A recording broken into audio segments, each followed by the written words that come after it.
انہوں نے پیسہ پاکستان کی عوام کا لوٹ لوٹ کر باہر پاکستان سے بھیج دیا. آپ کبھی شہباز شریف کی اس گفتگو کو ذرا غور سے سنیں, جس میں جب ان سے سوال کیا جاتا ہے کہ ایون فیلڈ اپارٹمنٹ کس کا ہے, تو وہ کہتے ہیں کہ آپ مجھ سے یہ سوال کیوں کر رہے ہیں, اور ایک دم ان کے منہ سے جو ہے وہ انگریزی نکلنا شروع ہو جاتی ہے, اور اس انگریزی میں وہ بار بار کہتے ہیں کہ جناب this is wrong, this was not decided. ارے بھائی, یہ بھی ڈیسائیڈ کہ نہیں ہوا تھا کہ تم ملک کے حکمران بنو گے اور پاکستان کی عوام کا پیسہ چھین کر اپنے گھروں پر لگاؤ گے, اور جب کوئی تم سے پوچھے گا کہ یہ پیسہ کہاں سے آیا, چلیں الزام نہیں لگاتے, جواب تو دے دیں. پاکستان کی عوام عدالتیں کہہ کہہ کر تھک گئی, لیکن آپ کے پاس جواب نہیں ہے کہ بھائی جان پہلے دن سے کہا کہ مجھ سے میرا پوچھیں, میرے بچوں سے ان کا پوچھیں, اور میرے بھائی سے خود پوچھیں کہ ایون فیلڈ اپارٹمنٹ کس کی ملکیت ہے. آج پاکستان کے اندر کیا ہو رہا ہے, میں آپ کو نا یہ جو اپوزیشن اتحاد جو پشین میں جلسہ ہوا, اس سے تھوڑا سا ہٹ کر ایک خیال آپ کے سامنے رکھ دیتا ہوں کہ آپ نے اکثر ٹک ٹاک کے اوپر, شارٹس کے اوپر, یوٹیوب اور انسٹاگرام کے اوپر نا ایک تصویر آج کل بہت وائرل ہو رہی ہے, اور وہ تصویر کس کی ہے, وہ ویڈیو کس کی ہے, وہ آصف بھٹو کی ہے, جسے بے نظیر بنا کر پیش کیا جا رہا ہے. ایک طرف آصف علی زرداری صاحب چل رہے ہیں, دوسری طرف آصف بھٹو چلتی ہیں. آصف بھٹو جو ہیں انہوں نے ہاتھ پکڑا ہوا اپنے والد محترم کا, اور پھر وہ پوسٹ کرتی ہیں being the first lady of the Pakistan, شاید تاریخ میں پہلی دفعہ پاکستان کی ہوا جو انہیں عہدہ دیا گیا, پھر بغیر کسی مقابلے کے آپ نے جتا دیا. ہم غلام ہیں, یہ فیصلہ پاکستان کی عوام نے کرنا ہے کہ کیا آپ غلام ہیں, کیا آپ ان لوگوں کے بچوں کی بھی غلامی کریں گے, یہ بھی فیصلہ آپ نے کرنا ہے. کیونکہ پہلے ان کے بڑے, پھر ان کے بچے, اور پھر وہ ایک طرح سے نا پی آر کمپین چل رہی ہے آصف بھٹو کی. ان کی قابلیت کیا ہے, ان کا ڈی این اے ان کی قابلیت نہیں ہے. پاکستان کی خوشحالی اور پاکستان کی ترقی ان کی قابلیت ہونی چاہیے تھی, جو ان کے پاس نہیں ہے, کہ وہ پاکستان کی عوام کو جو ہے یہ تمام چیزیں لٹا سکیں جو ان کا کھویا ہوا مقام ہے, جس مقام کے لیے یہ وطن حاصل کیا گیا.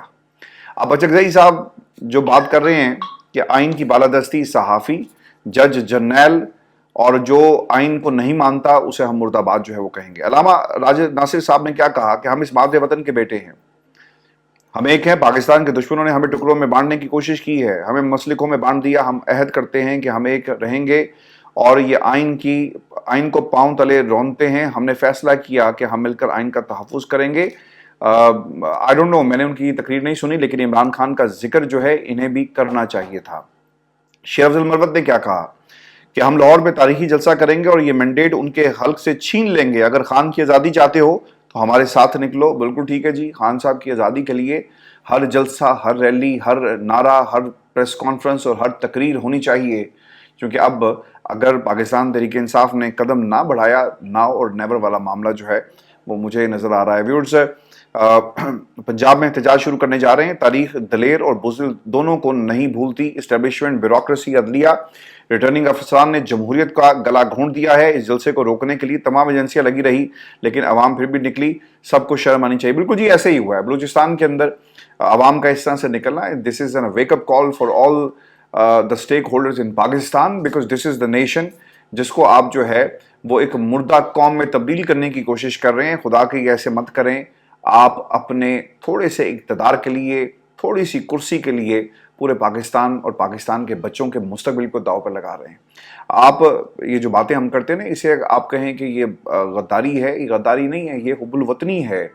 یہ صرف اور صرف اس آئین کے تحت جو اختیار, جو حق دیا پاکستان کی عوام کو, اور پھر اس آئین نے جو ایک مینڈیٹ وضع کر دیا, یہ صرف وہ بول رہا ہے, اس کے علاوہ کچھ نہیں بول رہا.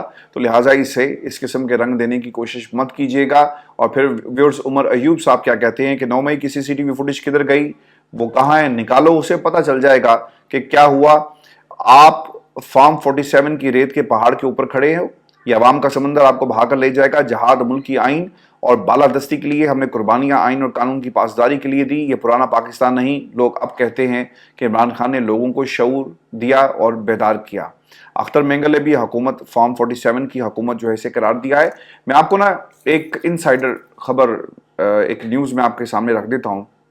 میں نے نا کچھ لوگوں سے بات کی, اور یہ اگر آپ مجھے ریگولر سنتے ہیں تو میرے ذرائع آج سے ٹھیک تقریباً 11 ماہ پہلے میں نے ایک خبر آپ کے ساتھ شیئر کی تھی کہ مائکرو لیول کے اوپر الیکشن کو مینیج کیا جائے گا.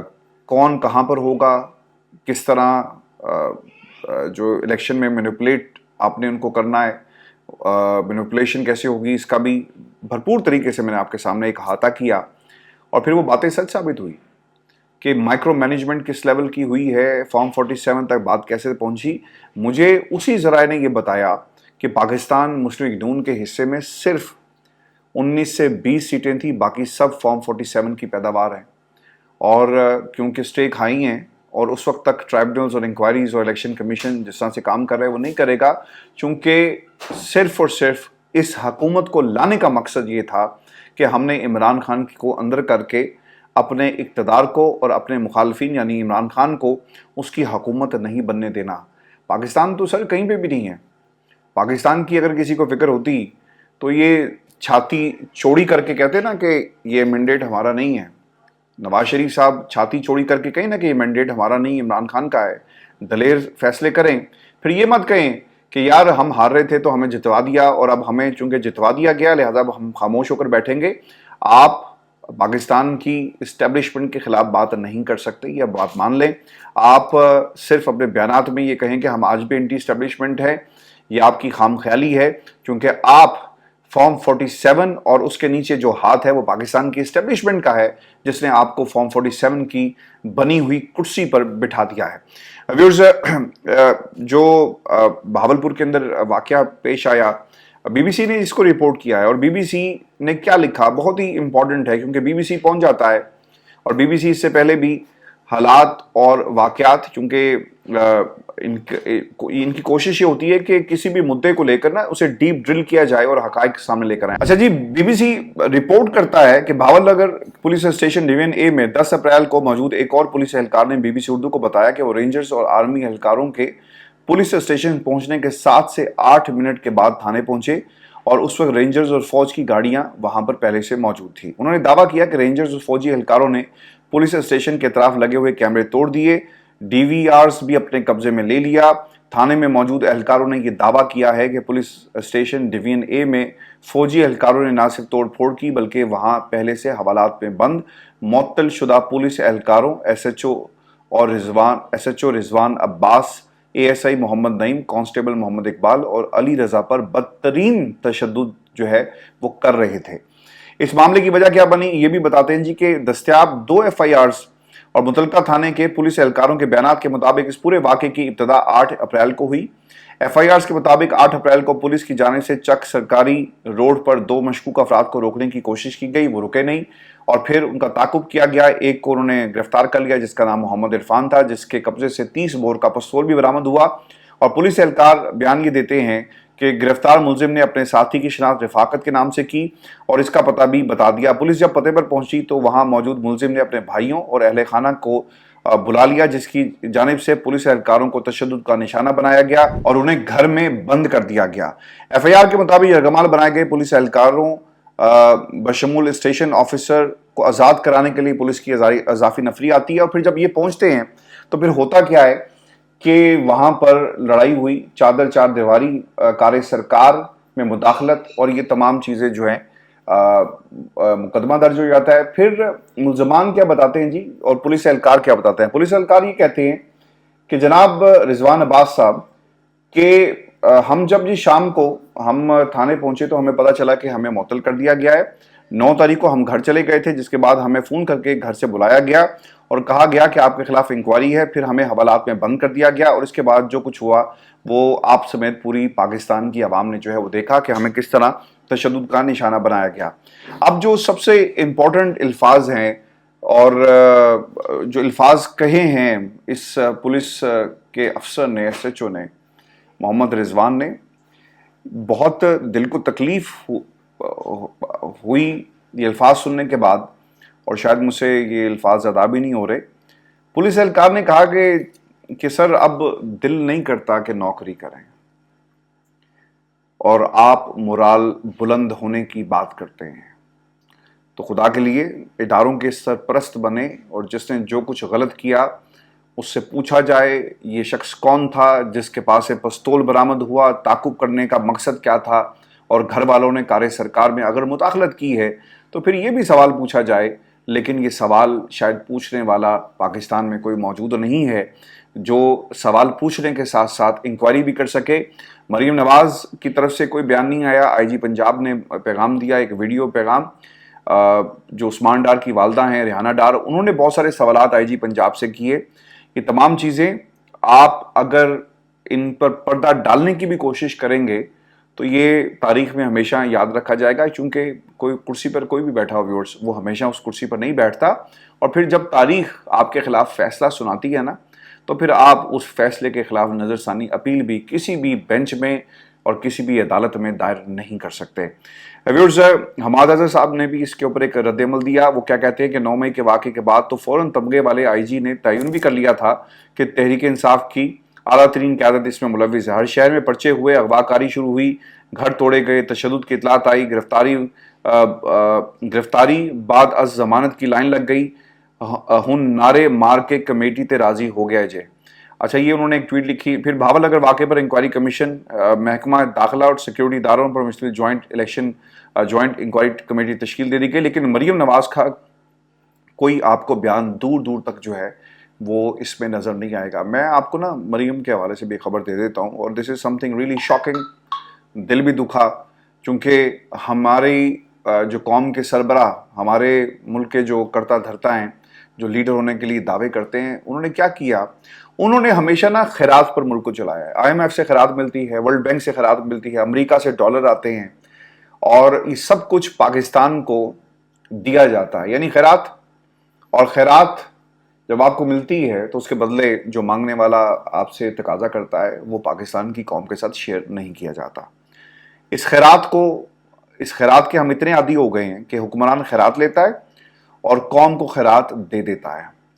مریم نواز نے جی اب ایک پروگرام شروع کیا ہے، اور یہ قوم کے بچوں کو ایکوپ نہیں کرتے تعلیم کے ساتھ۔ یہ انہیں خیرات کس طرح دے رہے ہیں جی؟ سستی موٹر سائیکل۔ آپ اس پہ ضرور کمنٹ کیجئے گا کہ پاکستان کی عوام کو موٹر سائیکلز کی ضرورت ہے یا تعلیم کی ضرورت ہے، ہنر کی ضرورت ہے یا پھر ہمیں خیرات کی ضرورت ہے؟ پاکستان کے بچوں کو تعلیم کے ساتھ ساتھ بہتر مستقبل کی ضرورت ہے یا پھر انہیں موٹر سائیکل چاہیے؟ کبھی کسی نے سوچا نہیں ہے۔ ہمیں لیپ ٹاپ مل جاتا ہے، ہمیں موٹر سائیکلیں مل جاتی ہیں، ہمیں اس طرح کی اور بہت سارے چیریٹی پروگرامز دے دیے جاتے ہیں، لیکن پاکستان کی نوجوان نسل کو روکنے کے لیے جو برین ڈرین ہو رہا ہے دوسرے ممالک میں جا کر اپنے بہتر مستقبل کے لیے، جو ملک و ملکی پھرتے ہیں، انہیں روکنے کے لیے آپ نے کیا پالیسی بنائی؟ میری کسی نا فری لانسر سے بات ہو رہی تھی، سافٹ ویئر ڈیولپر تھا، تو اس نے کہا کہ عرفان بھائی پچھلے 8 ماہ کے اندر ہمیں باہر سے کام ملا ہی نہیں۔ میں نے پوچھا اس کی وجہ کیا ہے؟ انہوں نے کہا جی ایک تو اسٹیٹ بینک ہمارے ساتھ جو ہے نا وہ اچھا برتاؤ نہیں رکھتا، جو پیسے باہر سے آتے ہیں اس کے اوپر چیکس اتنے زیادہ ہیں کہ وہ پیسے آپ کو دیر سے ملتے ہیں، اور پھر ہم اپنا جو ریونیو سٹرکچر ہے اسے کھڑا نہیں کر پاتے۔ اور پھر دوسری بات یہ ہے کہ اسٹیٹ بینک آف پاکستان جتنے پیسے پیچھے سے ریلیز ہوتے ہیں اتنے ہمارے اکاؤنٹس میں آتے نہیں، اور جب تقاضا کیا جاتا ہے کہ پیسے کم آئے تو یہ کہتے ہیں کہ جناب جتنے آئے اتنے مل گئے، اور اس کا ٹریک کرنے کا کوئی ریکارڈ دور دور تک موجود نہیں ہے۔ خیر ہمارے ساتھ بھی 1-2 دفعہ پاکستان میں ہو چکا ہے کچھ پلیٹ فارمز کے اوپر، تو یہ بات تو بالکل ٹھیک ہے۔ اور پھر دوسری بات، بجلی نہیں ہے، انٹرنیٹ نہیں ہے، سوشل میڈیا پلیٹ فارمز آپ نے ختم آہستہ آہستہ کر کے ان کے اوپر رکاوٹیں کھڑی کر دی، تو جو انٹرنیشنل مارکیٹ ہے جہاں سے بائر نے اور جہاں سے جو کسٹمر ہے اس نے آ کر پاکستان کی مارکیٹ کو ایکسپلور کرنا ہے، جس طرح اپ ورک کے اوپر بچے بہت سارا کام کرتے ہیں، اس کے علاوہ فائبر ہے اور بہت سارے پلیٹ فارمز ہیں۔ اگر یہ پلیٹ فارمز نہیں چلیں گے، ریمیٹنس نہیں ہوگی، انٹرنیٹ موجود نہیں ہوگا، بجلی نہیں آئے گی، تو پھر بھائی انڈسٹری کا کام کیسے چلے گا؟ بچے کیا کریں گے؟ وہ پھر دوسرے راستے اختیار کرتے ہیں، کوئی گاڑیاں بیچ کر، مکان گروی رکھ کر بہتر مستقبل کی تلاش میں نا پاکستان چھوڑ کر جا رہا ہے۔ تو آپ نے اس کو روکنے کے لیے کیا کیا؟ آپ نے کچھ نہیں کیا۔ اور موٹر سائیکل، مریم نواز کی سرسبز بائکس کا یہ جو انہوں نے، شاید وہ اپنے کپڑوں سے متاثر ہیں جی، سبز کپڑے پہن کر پہلے دن انہوں نے حلف لیا تھا، شاید یہی وہ سمجھتی ہیں کہ یہ ایک عید گفٹ ہے بچوں کے لیے، طلباء کے لیے، بچوں کو اچھی یونیورسٹیز دیں، اچھی تعلیم دیں، اور تعلیم کے ساتھ ساتھ آپ کو انڈسٹری کھڑا کرنا پڑے گی پاکستان کے اندر۔ اور اگر آپ کے پاس پیسے نہیں ہیں نا، غریب ملک ہیں جی، ہمارے پاس پیسے کبھی ہوئے بھی نہیں ہیں، تو آپ سافٹ ویئر انڈسٹری کو کھڑا کریں، اور جو بچے باہر چلے جاتے ہیں ان کو یہیں پہ روکیں۔ اور باہر کی مارکیٹس کو ایکسپلور کریں, اور پھر آپ دیکھیں کہ سافٹ ویئر کس طرح ایکسپورٹ ہوتا ہے پاکستان سے. پاکستان کا جو ہنرمند بچہ ہے اسے باہر کی دنیا جو ہے وہ ہائر کرتی ہے, ریمیٹنسز پاکستان میں آئیں گی تو پھر آپ کے مسائل کم ہوں گے. لیکن یہاں پر آپ کو لیپ ٹاپ ملتا ہے, آپ کو بائکس ملتی ہیں, لیکن کبھی کسی نے یہ نہیں سوچا کہ ہم اپنے بچوں کے بہتر مستقبل کے لیے اس سے زیادہ بہتر جو ہے وہ کیا کر سکتے ہیں. پاکستان کے اندر نا ایک اچھی بات ہے, کسی بھوکے کو کھانا کھلانا, میں اس کے خلاف نہیں ہوں. پاکستان میں لاہور میں آپ جائیں نا تو بہت سارے آپ کو دسترخوان جو ہے وہ ملیں گے, ہر گلی محلے میں دسترخوان کھل گئے.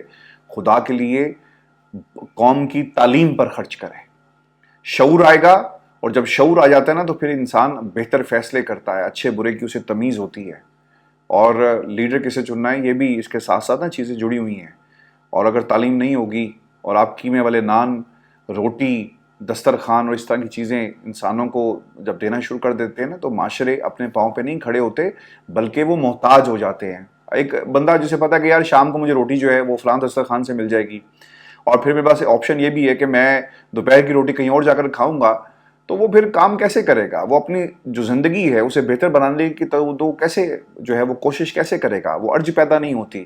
اور ہم اس معاشرے کا ایک the fifth wheel of the coach کہنا چاہیے جی, ہم بندھے جا رہے ہیں جو پاکستان کے لیے بہت زیادہ خطرناک ہے. ویورز اس پہ آپ اپنی رائے دے سکتے ہیں, you can obviously go against my thoughts, لیکن یہ میری ایک ان پٹ ہے, اور ضرور اپنی ان پٹ بھی اس مدعے پر جو ہے وہ بھیجیے گا. یہ آج کا شو تھا ویورز, اپنے کمنٹس بھیجیے گا, چینل کو ضرور سبسکرائب کیجیے گا. اجازت دیجیے, اللہ نے کے بعد.